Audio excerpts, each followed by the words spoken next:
नमस्कार, फाइटर समाचार में आपका स्वागत है। पेश है आज 14 सितंबर दोपहर 3 बजे राजस्थान की खास खबरें। डूंगरपुर जिले में पीटीआई भर्ती 2018 में फर्जी डिग्रियों से सरकारी नौकरी पाने का मामला सामने आया है। बेरोजगार संघ बांसवाड़ा की ओर से आईजी बांसवाड़ा को दिए गए परिवाद की जांच के बाद कोतवाली पुलिस ने 6 पीटीआई के खिलाफ नामजद मामला दर्ज किया है। पुलिस मामले की आगे की जांच में जुटी है। थानाधिकारी भगवान मेघवाल ने बताया कि परिवाद में पीटीआई भर्ती 2018 में डूंगरपुर जिले के अलग अलग गांवों के 14 अभ्यर्थियों पर फर्जी डिग्री से पीटीआई बनने के आरोप लगाए थे। भैमई निवासी भूपेश पाटीदार, जयेश पाटीदार, घाटा का गांव निवासी सुधीर पाटीदार और सेमलिया घाटा निवासी नीरज पाटीदार फर्जी डिग्री वाले पाए गए। डॉक्टर भीमराव अंबेडकर विश्वविद्यालय आगरा की डिग्रियां फर्जी निकली। वही गड्ढा जसराजपुर निवासी शिल्पा पाटीदार और दिलीप पाटीदार की डिग्रियों के बारे में अभी तक संबंधित विश्वविद्यालयों ने रिकॉर्ड उपलब्ध नहीं करवाया है। पुलिस सभी मामलों की जांच में जुटी है।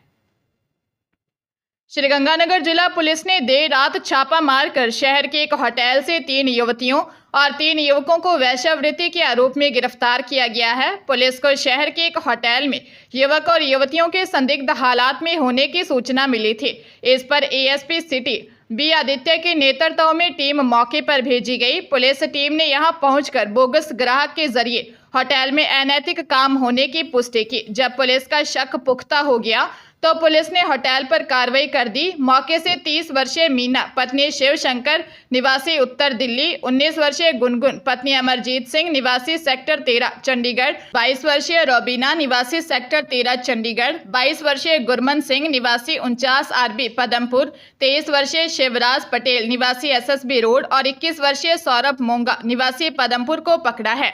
इन लोगों के पास से पुलिस ने 23,900 रुपये भी बरामद किए हैं। पुलिस ने आरोपियों के खिलाफ पीटा एक्ट में मामला दर्ज कर जांच शुरू कर दी गई है। राजस्थान में करीब 3 साल पहले हुए रीट पेपर लीक मामले में ईडी ने बड़ा एक्शन लिया है।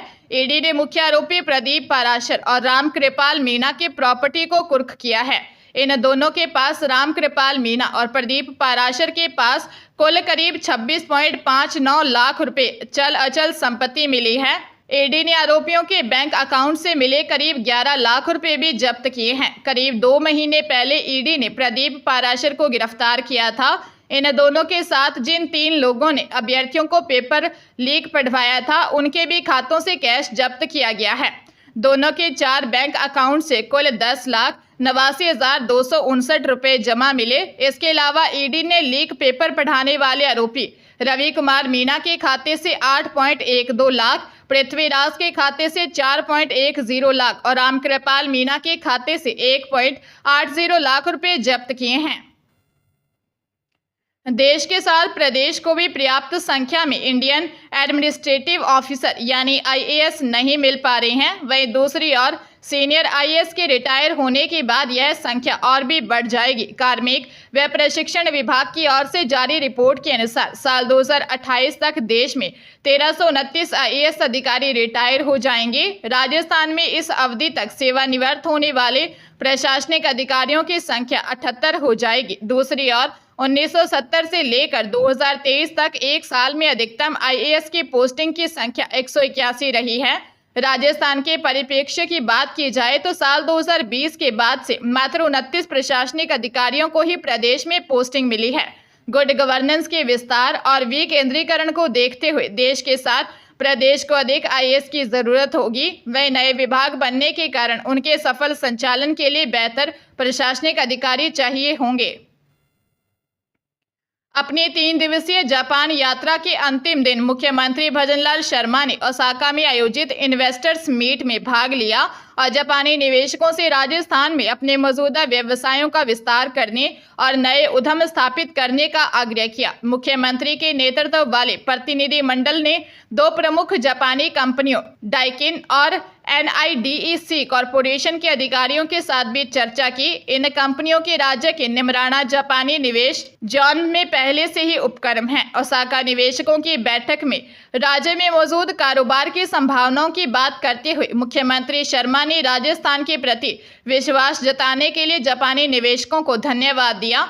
सीएम ने कहा, मैं जापानी निवेशक समुदाय से राजस्थान में अपना विश्वास बनाए रखने और भारत और जापान के बीच मौजूदा साझेदारी को और मजबूत बनाने का आग्रह करता हूं। राजस्थान में लंबे समय से चला आ रहा भारी बारिश का दौर अब थम गया। पूर्वी राजस्थान के कुछ जिलों को छोड़कर शेष जिलों में आसमान साफ रहा, धूप निकली। अलवर, झुंझुनू, भीलवाड़ा के कुछ एरिया में हल्की बारिश हुई। मौसम विशेषज्ञों ने बताया कि राजस्थान में अगले 4 दिन यानी 17 सितंबर तक इसी तरह का मौसम रहने और बारिश बहुत कम होने की संभावना जताई है। राजस्थान में इस सीजन मानसून की रिकॉर्ड तोड़ बारिश हुई। इस सीजन में 1 जून से 13 सितंबर तक औसत बारिश 414.5 mm होती है, जबकि इस सीजन में अब तक कुल 668.3 mm बारिश हो चुकी है। केवल झालावाड़ को छोड़कर शेष सभी 32 जिलों में बारिश औसत से ज्यादा हुई है।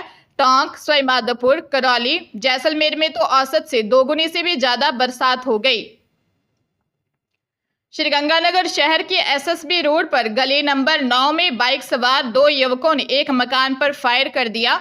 गनीमत यह रही कि फायर से किसी को नुकसान नहीं हुआ। गोली मकान की खिड़की के शीशे में लगी और शीशे के आगे लगी जाली से टकरा गई। इससे किसी को कोई नुकसान नहीं हुआ। वारदात किन्नू के बगीचे के मालिक शौकत पुत्र इब्ने हैदर के घर हुई।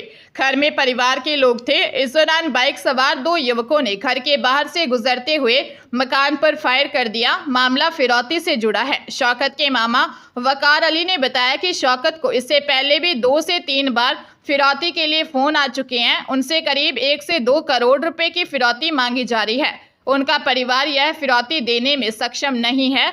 जवाहरनगर एसएचओ देवेंद्र सिंह ने बताया कि आरोपियों के बारे में पता लगाने के लिए पुलिस ने प्रयास शुरू कर दिए हैं। कांग्रेस महासचिव और पूर्व डिप्टी सीएम सचिन पायलट ने कहा, सरकार में सत्ता के अलग अलग केंद्र बन गए हैं। किसी को मालूम नहीं है कि मंत्री कैबिनेट में हैं या नहीं। संगठन कुछ बोलता है और सरकार कुछ बोलती है। सरकार में 3 लोग कुछ अलग बोलते हैं। पायलट ने कहा, ये बिखराव बहुत जल्दी हो गया। आमतौर पर 3-4 साल बाद ये खिंचाव होता है सरकारों के अंदर, लेकिन यहाँ मैं देख रहा हूँ कि बहुत शुरुआत में ही अलग अलग सत्ता के केंद्र बन गए हैं। उनका नुकसान लोगों को होता है।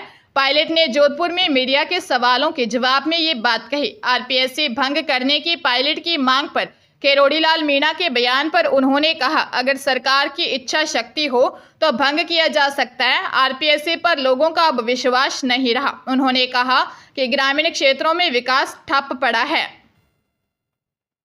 जोधपुर में पर्यावरण और खेजड़ी के पेड़ बचाने के लिए 294 साल पहले 363 लोगों ने जान दी थी। उनकी याद में जोधपुर से 22 किलोमीटर दूर खेजड़ली गांव में शहीदों की याद में हर साल की तरह इस साल भी मेला लगा। मेले में बड़ी संख्या में बिश्नोई समाज के लोग शामिल हुए।